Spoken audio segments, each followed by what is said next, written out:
যুক্তরাজ্যে ভ্রমণের অনুমতি দেওয়ার বিধান নেই। এতে করে পৃথিবীর শক্তিধর দুই রাষ্ট্রই শেখ হাসিনাকে গ্রহণে অস্বীকৃতির বিষয়টি নিশ্চিত হলো।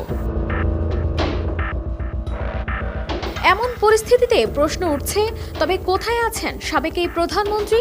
কারণ ভারতও তাকে রাজনৈতিক আশ্রয় দিতে অস্বীকৃতি জানিয়েছে বলে এরই মধ্যে দেশটির একাধিক সংবাদ মাধ্যমে খবর বেরিয়েছে। তবে মঙ্গলবার ভারতের পররাষ্ট্রমন্ত্রী এস জয়শঙ্কর কেন্দ্রীয় সরকারের আয়োজিত সর্বদলীয় বৈঠকে উপস্থিত পার্লামেন্টের সদস্যদের জানান, বাংলাদেশের সাবেক প্রধানমন্ত্রী ভারতে এসে পৌঁছেছেন এবং ভারত তাকে সম্ভাব্য সব ধরনের সহায়তা করার বিষয়ে আশ্বস্ত করেছে। বাংলাদেশের প্রধানমন্ত্রীর পদ ছেড়ে আসা হাসিনাকে ভারত সরকার সময় দেবে, যাতে তিনি ভেবেচিন্তে সরকারকে তার ভবিষ্যৎ পরিকল্পনা সম্পর্কে জানাতে পারেন। এদিকে শেখ হাসিনা দেশ ত্যাগ করার সময় তার সঙ্গে ছিলেন ছোট বোন শেখ রেহানাও। সূত্রে জানা যায়, রেহানার যেহেতু